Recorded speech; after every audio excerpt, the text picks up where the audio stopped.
From Adversity to Abundance, hosted by entrepreneur and seasoned real estate investor Jamie Bateman, is the ultimate guide for active and passive investors seeking clarity, mental fitness, and the confidence to make inspired decisions in the world of real estate. With a decade plus of investing experience across various niches and a background as a combat veteran, former Army officer, and multi-million-dollar mortgage note company owner, Jamie brings a wealth of knowledge and inspiring stories to each episode. Through weekly episodes featuring insightful interviews with industry leaders and solo explorations of mindset and strategy, listeners will uncover actionable advice and tips to overcome challenges and build lasting financial success. Whether you're a seasoned investor or just starting, From Adversity to Abundance is your roadmap to turning obstacles into opportunities and achieving financial freedom.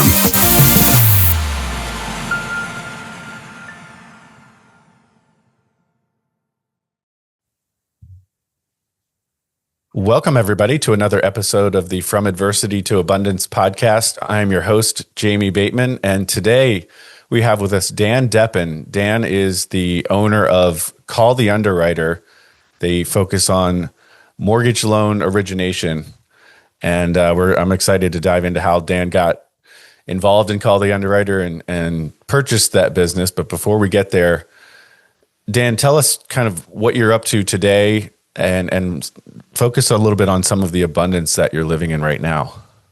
Yeah, thanks, Jamie, for having me on. So today, as you mentioned, I'm the owner of Call the Underwriter. So I acquired that from the previous owner last year in 2024.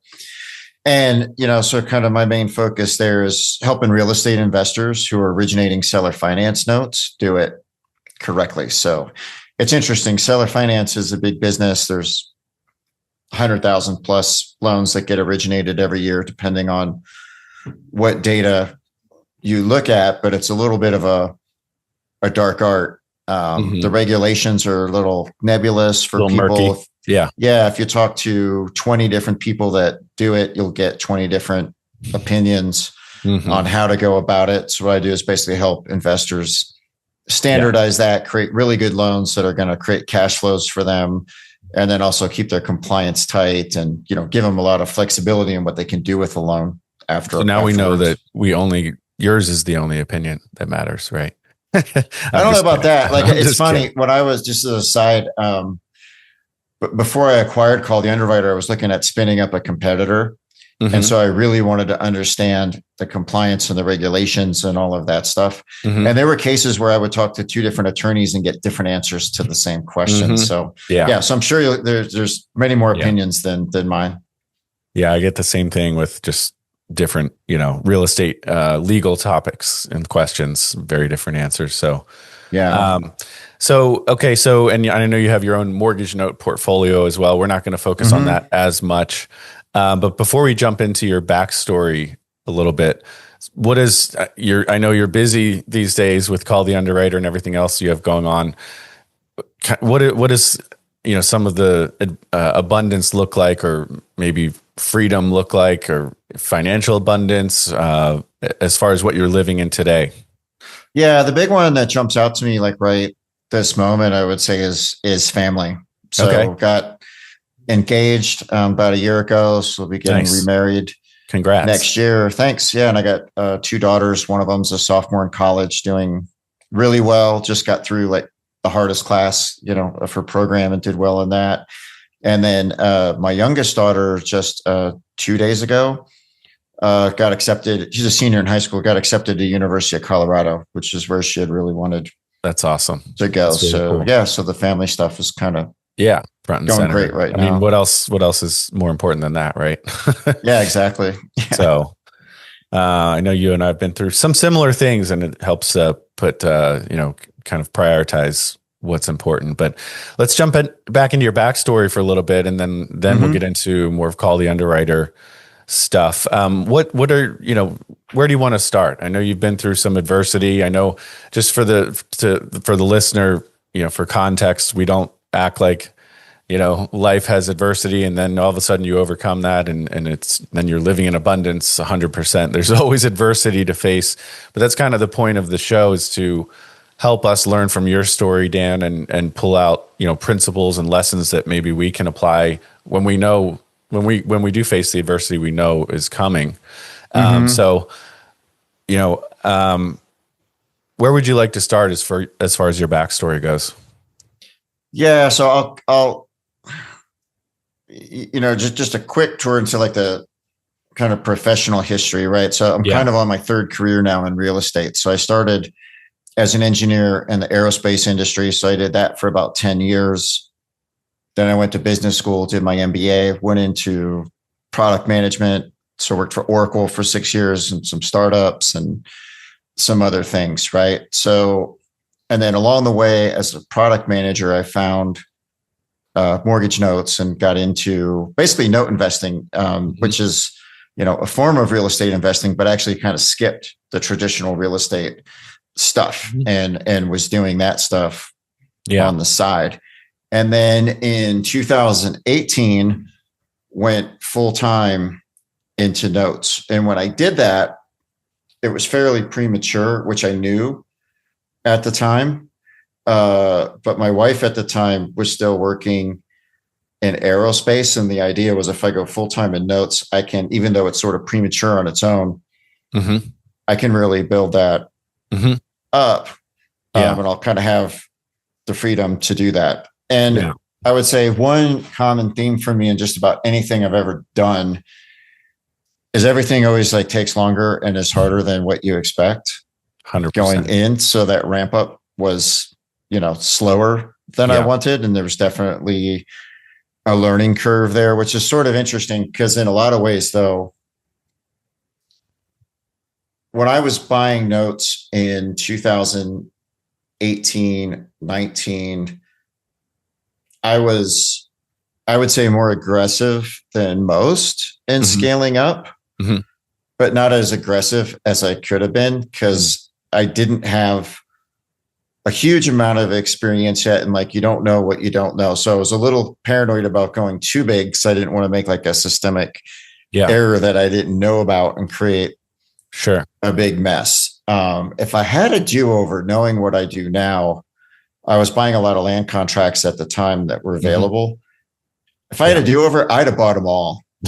Like, cause there were a lot of good, I would have gone a little bit hard, but it's easy to say like knowing now at the time, I didn't know there could have been some other issue I wasn't aware of. But then I would say when the adversity hit was about 2 years later. So we get into COVID.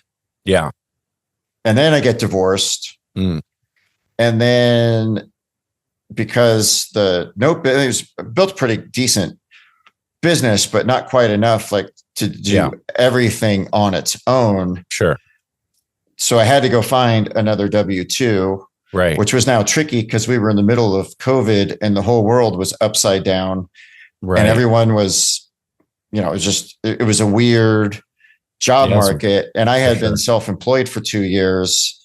And so all of a sudden that made finding a job like a lot more challenging than it had ever been in the past. Like it was kind of funny. Like, when I was an engineer, out of school, it was easy. Come to Colorado, it was easy. After my MBA, it was easy.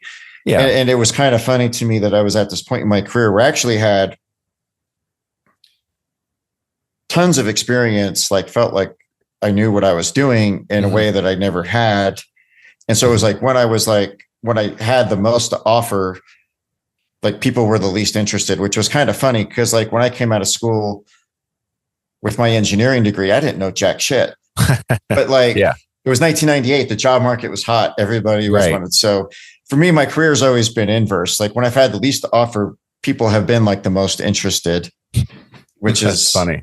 Which is kind of funny. So just with the whole weirdness of COVID and that's a lot. Divorce not fun, and then trying to find a job, and then kind of like continuing to try to do more note deals. There was a good 6-9 month window there where things just were not good, not fun.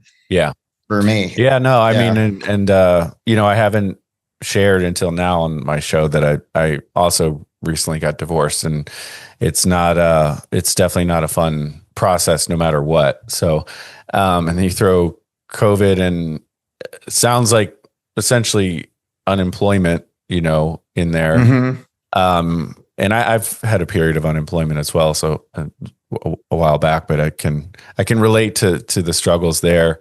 We say, oh, we'll just go get a job. And it's like, well, it's not that easy necessarily, but. Well, and if COVID hadn't hit, it would have been fine, right? It was like this perfect storm of everything lining up. Yeah. Well, and then with the divorce, that regardless, that almost never helps financially, right? So puts extra stress. Just looking at just the forget the emotional and all the probably bigger things going on with a divorce, but just the financial aspect of it. Yeah, I mean, you go from one household to two. There's an impact. Yeah, for sure. So all of a sudden, you have extra pressure, higher expenses. COVID is happening. The world is shut down. I mean, that is a lot for sure. So, and I have talked on different episodes about, there's not one path to success, and it's not like you must work a W-2 for 20 years and then you quit your W-2 and then you become an entrepreneur. And I mean, as you've already alluded to, Dan, entrepreneurship is not easy. It's not for everyone, and we don't try to sell it like it's some amazing, heaven on earth type thing.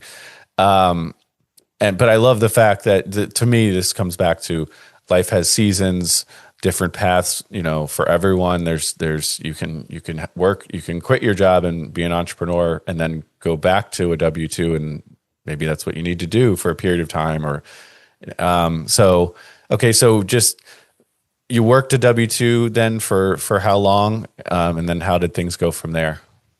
Yeah. So then I did find a job after a couple months, which was great.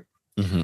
And then what was funny was I found the job. So I'm like, okay, the things are stabilized. I still had the notes business. Mm-hmm. And then what was funny was I started the job. And then over the next few months, I had a handful of non-performing note deals that paid off in a big way. I had these big winners. So that's awesome. There was just this huge flip where, I got the W-2. So kind of the financial pressure was alleviated. Right. The notes business was still making money. And then I had a couple of my best deals ever pay off in the subsequent months. So it just completely wheeled around from one way to and another. Yeah. And just briefly for those unfamiliar with non-performing notes, and just, especially with non-performing notes, if you bought them as non-performers, that you would have bought them at a greater discount, a lower price. So anytime you can get a payoff on a note that you bought as a non-performer, if you didn't overpay, that's awesome. Yeah. And what was funny was we're into early 2021 now. Everything wheels around. But what's funny was all of those, deal payoffs were actually the result of things I had done a couple years previous. Right. So it's not like I did something in those months that paid off. It was actually, it was just that was when the results of what I had done previously happened to show up, because you can't schedule payoffs on non-performing notes as you know. Yeah. And then so the company I started working with then was kind of a little more than a startup, 700 people. They've actually gone public since then. Okay. But then I landed a product manager job at AWS. So for Amazon, which is really hard to get into, right? That's one of the, the FANG companies, Facebook app. Yeah. Very sought after. Mm-hmm. So it was kind of funny during COVID, struggling to find a job at all. I land that one, which doubled what I was making at my previous W-2 and was almost when I got the offer, it was almost not. Is this real?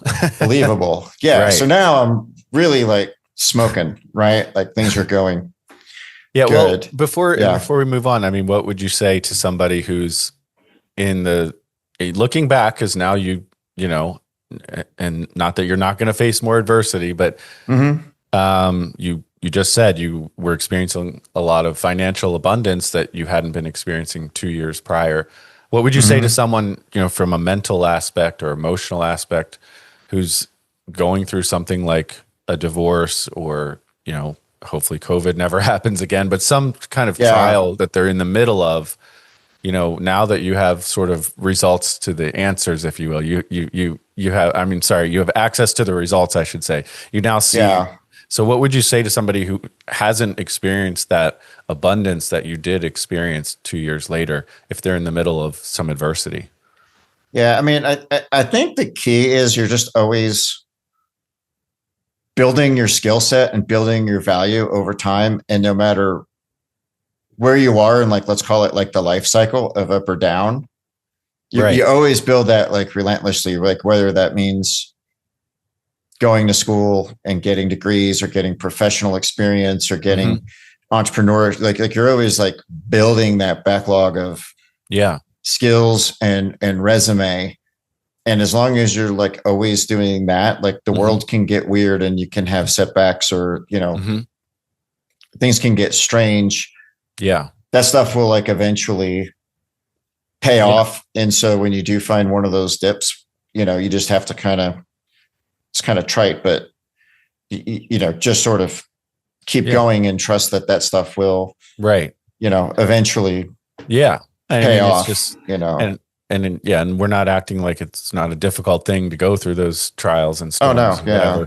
Yeah. But at the same time, they really don't last forever. And it's just hard to see that in the moment. So I love that advice of just, you don't know how it's going to turn out for sure, but you're always just adding to your skill set and to your just adding a tool, to your tool belt, if you will, and those eventually are going to pay off. So, okay, and then so I think you were looking at, just because I know you outside of the show a little bit, you were anticipating scaling down your note business and really going all in on Call the Underwriter. Is that right? So along the way, right? So then in, what was this, early 23, I actually left the other W-2. And so my real estate stuff was in like a better position by then, because like I was continuing to work on that along the way, and went back to,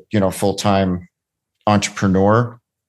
And what was your thought process there? I know part of it was that the note business was going well, but what else did you consider, when you quit your W-2 at that point? I mean, at that point it was, every W-2 job I've had, there were things going on that I didn't like. And what I really like about doing my own thing is I can at least make the strategic decisions. I was always annoyed and always kind of puzzled at how certain people get into certain leadership positions when they do things that are straight retarded sometimes. You're not supposed to say that, but that was like, some of it was just absurd, Right. And so I kind of like having the control. So when I went back to doing that, I was giving up a lot, right? So like income wise goes down initially, sure, but it also gives me the opportunity to build things and have, right, because you have a lot more time and focus available. Yeah, and be focused and have more control. I would say if there's it's a blessing and a curse for me, but I've always just enjoyed doing a lot of stuff, and I've been able to have different irons in the fire, right? Like do a W-2 and do real estate, and take care of kids and blah, blah, blah. Right. But it's always better if you can focus. Yeah, and for sure. That's right. No, one of the things, it's like, I'm like I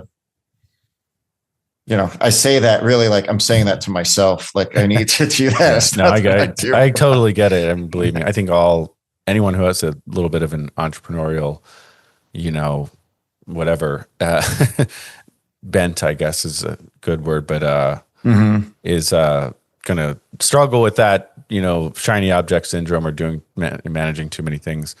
And I can certainly relate to that. So, and I've mentioned this on other episodes, but quickly, people, I remember I used to listen to the Bigger Pockets podcast all the time, and they would say, "Oh, you just build up your side hustle income so that it matches your W-2 income, and then when you quit, you have your W-2 income." And it's like, okay, well, but you just lost your W-2 income. You had both, actually. And number one, that's really hard to do at the same time, right? Let's just be honest. Yeah, I've done it, and it's hard. Yeah. But then you but you are giving up a massive amount of income. Well, a substantial, I don't know, it doesn't matter how much, but you're giving up your W-2 income. So your income is going to drop at that point, and so it's not easy to just walk away from a W-2. But like you said, then you do have more time and energy to focus on what you want to do. So how did things develop for you in 2023 up through today? Yeah. So along the way, I was pretty active in buying notes and, having done a lot of non-performing notes when you end up with REOs, there have been 6 or 7 that I sold on owner finance. And so I had used a company called Call the Underwriter to help with the origination of that.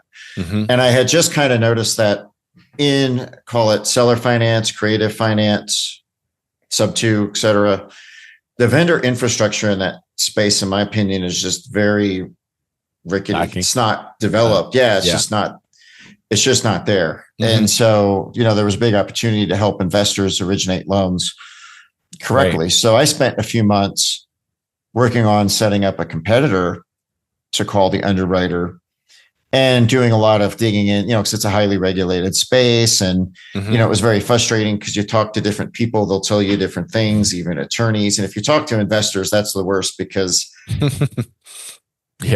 spending a year and a half going down the rabbit hole, I understand this stuff in depth. But what happens is people understand pieces and then misapply. So a lot of times there's the rules, but then you have to be very specific about the situation you're talking about and what rules apply. And then it gets trickier because a lot of the rules are very gray. They're not like hard lines. And then you can even take it a notch further. And there are things that are technically rules that nobody does that's never been enforced. It's never been enforced. Right.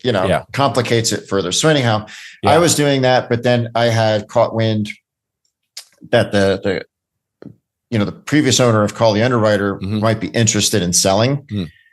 And so I knew him because I was a client, like I had originated 6 or 7 loans through them. Yeah. And so fortunately we were able to work something out, which was really nice because I started with some name recognition. Yeah. An existing book of clients and business. So instead of starting like completely from zero, you're kind of starting from a better spot. And you showed him your slide deck of the competitor you were about to start and called. I actually didn't do that. It was called "Don't Call the Underwriter." No, I'm just kidding. That would have been funny. Yeah, that would have been a little more of a gangster negotiating strategy. This is my price. It goes down, and I'm going to do this. I didn't go there. I didn't. Okay. So then how did that go? Obviously not going to get into the details of it, but just, I've never purchased a business. So how was that? Yeah, I hadn't either. And I've got a bunch of lessons learned of things I would do differently. So I would say one parallel to buying a business to buying notes. When I started buying notes, I did a lot of homework, right? So I watched all the YouTubes, did a lot of studying. I got some education and training. And then as I got into it, I would just run into all these things, code violations on CFDs or, other things sellers would do that I didn't anticipate and never came up. And then you talk to people in the business like, oh yeah, that happens all the time. And I'm like, why didn't you tell me? Nowhere along the line, this came up. Like nobody said anything. And so I would say I had a few of those things as well on the business, buying side. So without getting into too much detail on it, but I would say one of the opportunities of buying the business was the previous owners did things in a way that was very manual. Right. Like they basically ran that. They had the loan origination software, a spreadsheet, and an Outlook inbox. And that was about it. And everything was manual. It was like a monkey with a typewriter, doing everything. So I'm like, oh, this is cool because I can clean that up and make this and coming with better from your background in software and engineering, and I know you're big in automation and because if you look at some of the things I had done, right, like at Oracle, I was the product manager for this thing called Storage Archive Manager that moves data around and archives big files for people. And then at Ibotta, which is a coupon app. I did this big integration with Walmart where we were automating, bringing in their receipt data and matching it and doing all this. And then, AWS with supply chain, we were connecting all these supply chain, so I was pretty teed up to do that. And one of the things I've always liked about loans is while every one is its own special butterfly, they kind of follow a template. And so to me, the world of mortgage kind of lends itself to that. No pun intended. Yeah, that's funny. It wasn't actually. Yeah. But one of the things I got into though that was challenging was I had to get my arms around the business, and it was tricky because everything was manual. The day-to-day level of keeping up with stuff was kind of intense. So it was this juggling act of keeping up with files that are coming in. Right. Learning more of the whys behind how we do things, because you can't really build the ultimate system until you really, really understand it. Sure. So the owners that I bought it from the guy that started it. Right. And what they did was the guy that started it. Yeah. Really good dude. I still know him. He trained them and Russ O'Donnell. And he's like, here's how you do it. Do this, do this, do that, do that. And what they had kind of done was followed a script that they were given a few years ago, but that script was not optimal. There were some leaks in that. And so it took a while to figure that out and to change the overall processes. Right. And then, it was just all this manual stuff of, someone submits a term sheet. You have to send them an invoice. You have to do that. And it's all just manual and kept track. And so what I ended up doing was building out, a lot of workflow automation on Zoho. Okay. So I've got Zoho Forms and CRM, and Zoho's kind of nice because it's got 100 different apps and they will kind of tie together. So now I've got it where someone submits a deal through a form, it creates the deal and in the CRM, it populates the data, it creates the invoices, it emails the invoices, it creates custom links. Nice. For the borrower to submit their application and credit off. And then when they it emails it to them. And then when they fill it out with those links, it also populates in the same CRM deal, which we can then push over to the loan origination software. But, you're talking, and there's still a lot to do, but you're talking a year in. Right. To get to where I thought I would have been maybe 2 months. Right. Well, but you had to not only work on the business, but work in the business at the same time. So you're kind of building it and optimizing it, improving it while you're executing on, Right. Yeah. Deals. So it's kind of tricky, right? It's a big chicken and the egg problem. You can't automate, you can't build the workflow automation until you understand the business better. And you've got to have time to do that.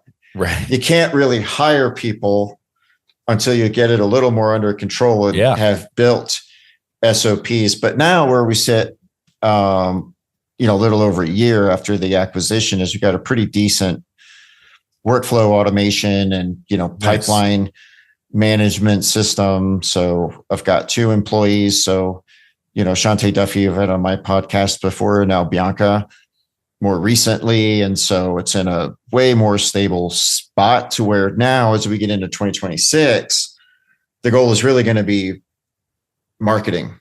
Okay. Because before I almost I've done remarkably little marketing, even though I consider myself kind of a marketing guy.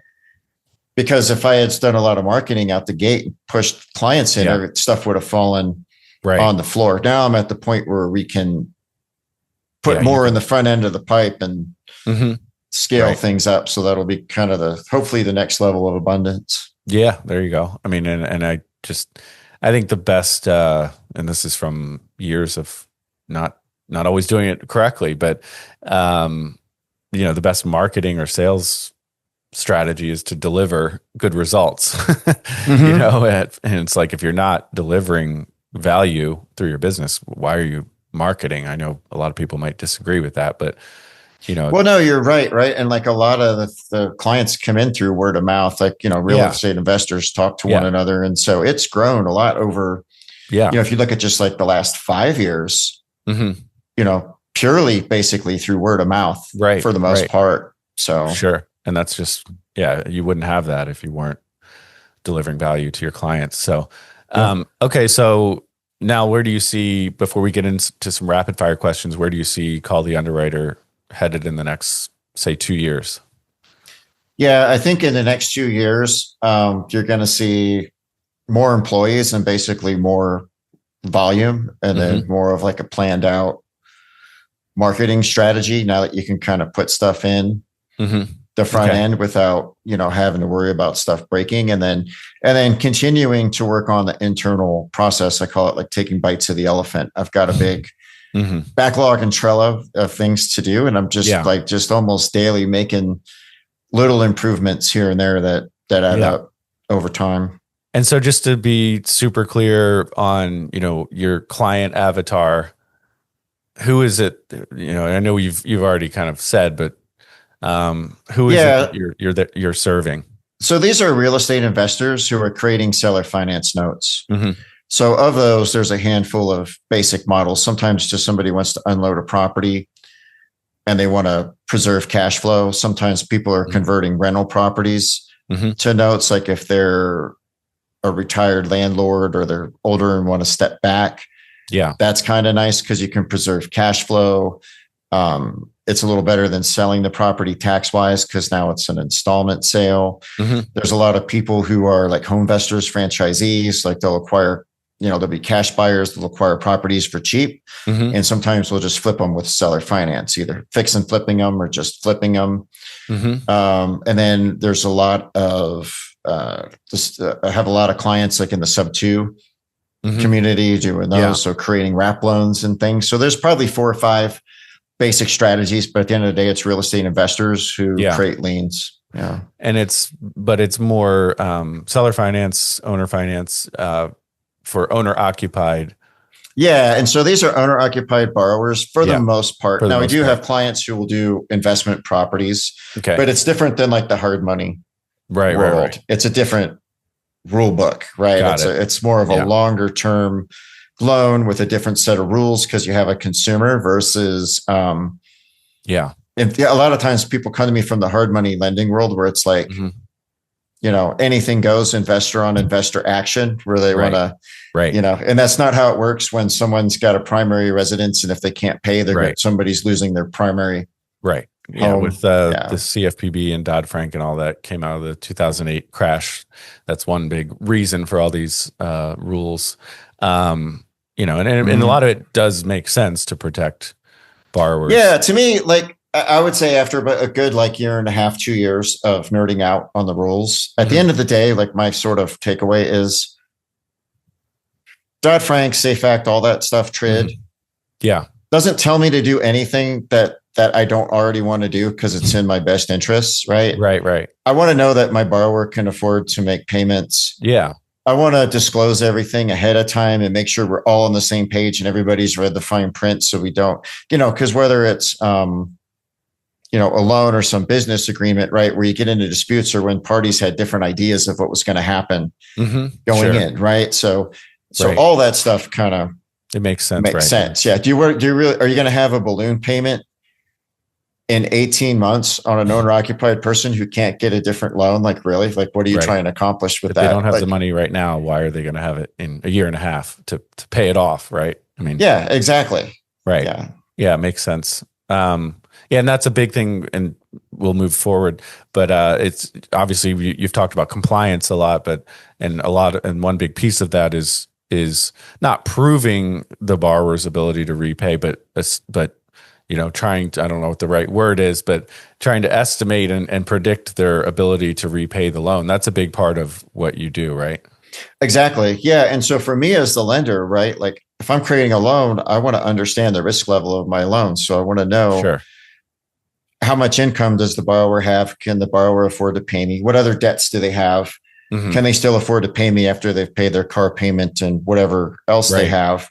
Yeah. And then what's their willingness to pay or their credit worthiness? Have they paid their bills in the past? Like I care about that more than actually the Dodd-Frank bar, honestly, is pretty low, right? So if something meets Dodd-Frank for me as a lender, if I'm making the loan, I'm not necessarily okay with it if it just meets. Gotcha.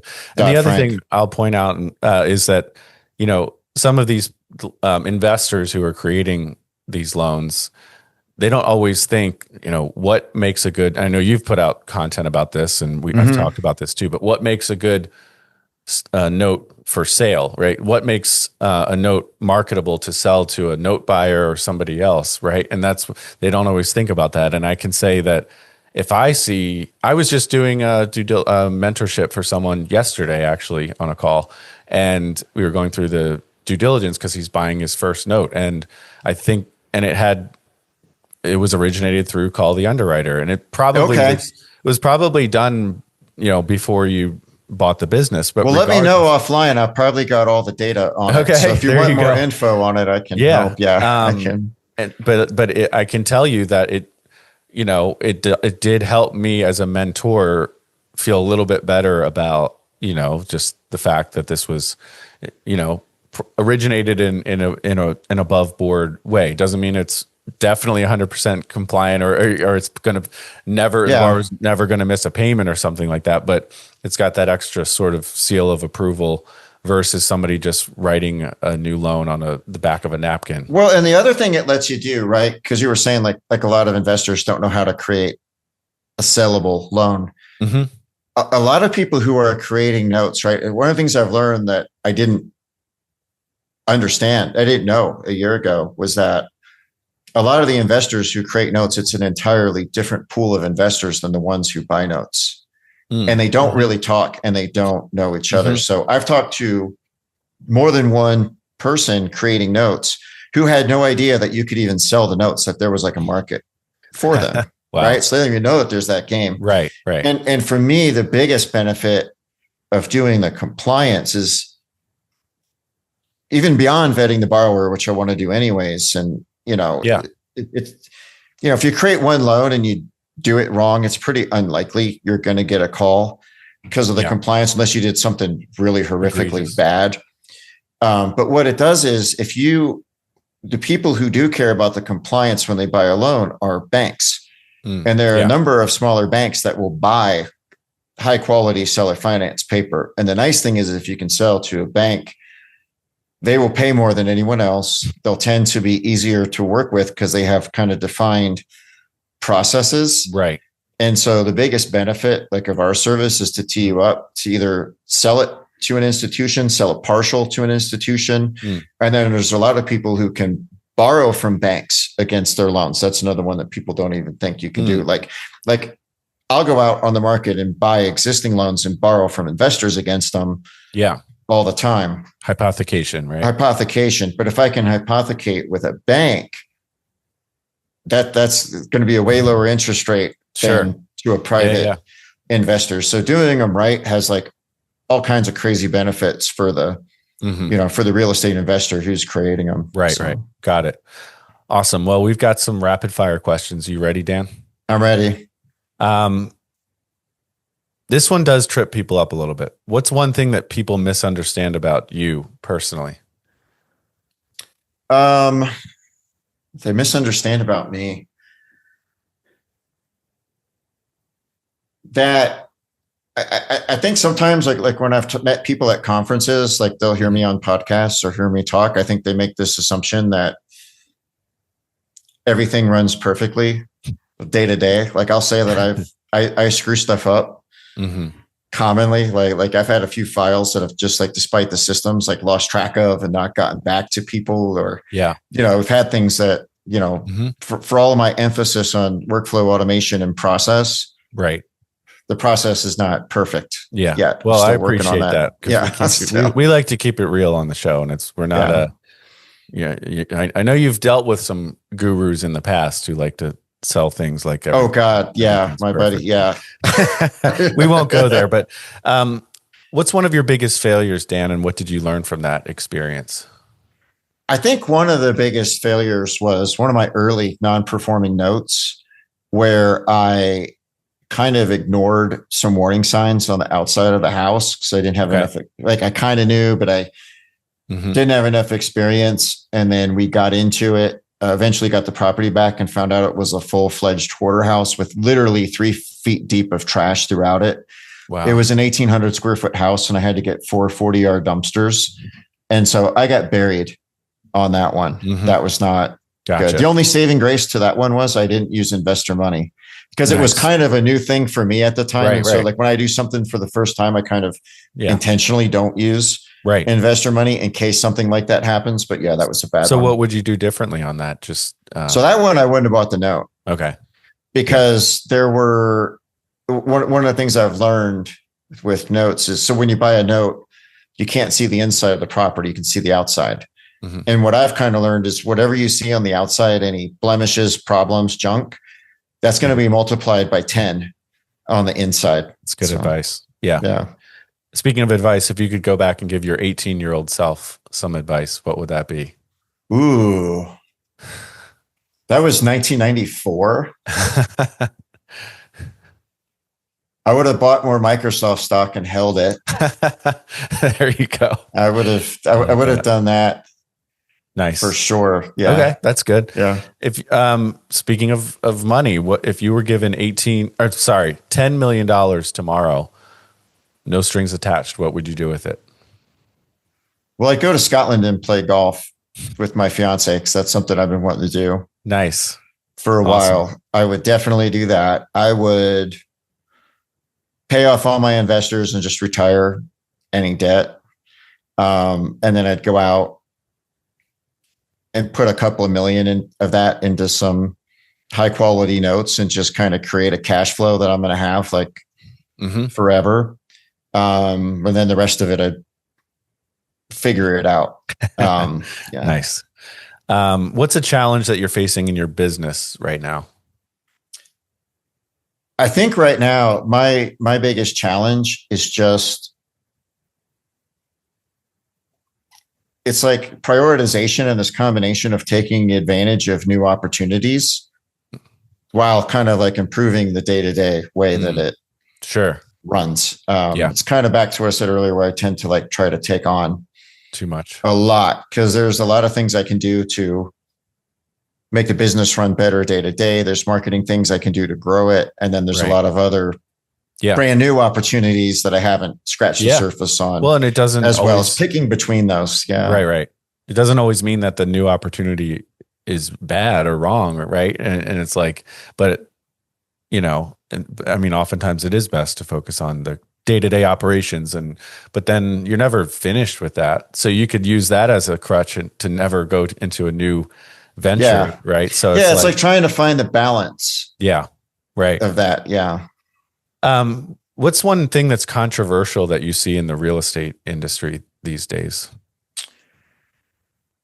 One of the things that's controversial is just the whole world of subject to and sub two. So it's funny, like you'll get wildly different opinions on whether that should be done or not. And that's where you buy a property subject to the existing mortgage. So the existing mortgage stays on the property, right? Yeah. So, and there's there's different flavors of it, but like when I say sub two, what I mean is like the kind of a high wire act where people will go out, they'll buy a property subject to the existing mortgage. So they'll leave that in place. So let's say somebody's trying to sell their property. They can't, the listing expired, but they've got this 3% loan. So you say, okay, I'll buy your property.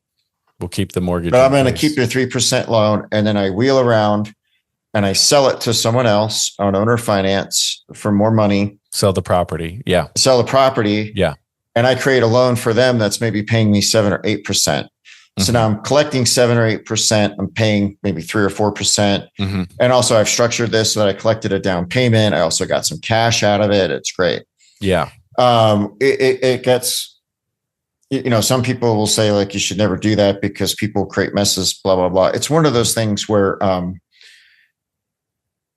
my view on that is like done correct. And it's hard mode, right? There's a lot going on in that. You're creating notes, you're buying property, you're assuming notes. There's things you got to do to mitigate due on sale. Like there's a lot happening. If you do it correctly across all the T's, you dot all the I's, and you're in a position where if that underlying loan gets called in, you can deal with it.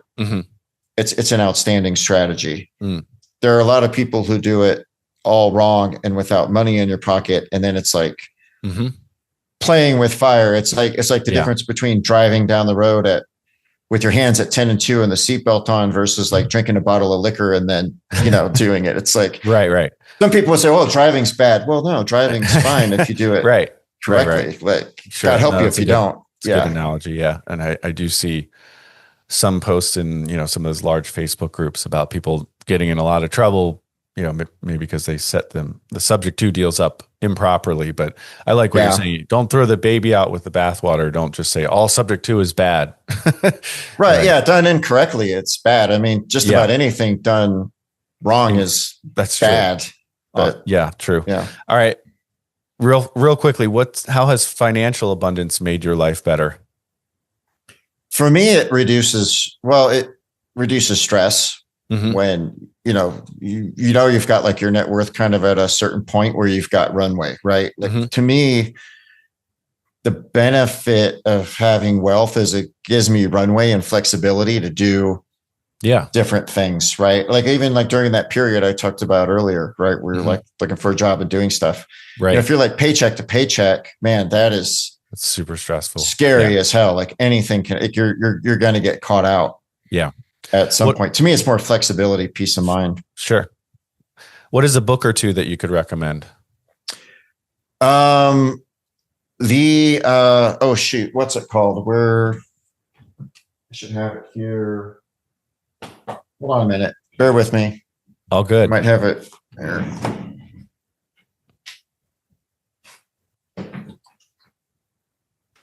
I guess I don't have it handy and I'm drawing a blank on the title, but it's basically about the Amazon leadership principles written by two guys who were early on at Amazon. So I would encourage people to just read up on those and take them to heart. It talks about basically being customer focused.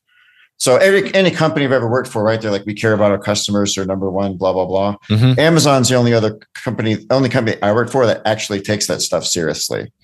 So I would encourage people to kind of understand those, or you could read some of the old Jeff Bezos annual letters. There's like a lot of really good nuggets in there. Like they did things very different than other people, had a very long-term focus and an actual like legit customer focus, which is not just part of why that company is where it is. Yeah. Gotcha. What's one question that you wish I had asked, but I haven't asked you? Oh gosh. I don't know. I think you kind of asked all the big stuff. Yeah. Okay. Dan Deppen, Call the Underwriter. Where can our listeners find you online? Yeah, so you can find me at calltheunderwriter.com. I'm also on LinkedIn quite a bit, posting there. So yeah.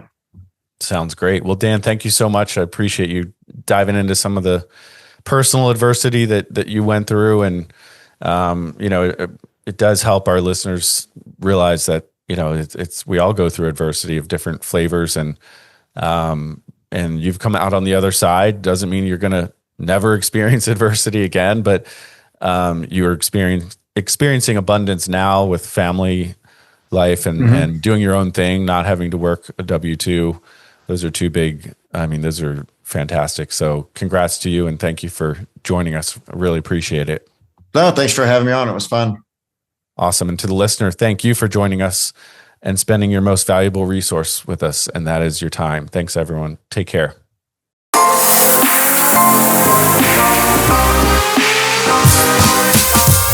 Thank you for joining us on From Adversity to Abundance. We hope today's episode has equipped you with valuable insights and practical advice to elevate your real estate journey.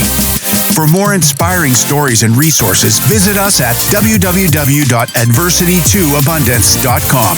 If this episode has inspired you, please share it with a friend who could also benefit from our conversation. Together, let's turn adversity into abundance. Until next time, keep building your mental fitness and your real estate empire.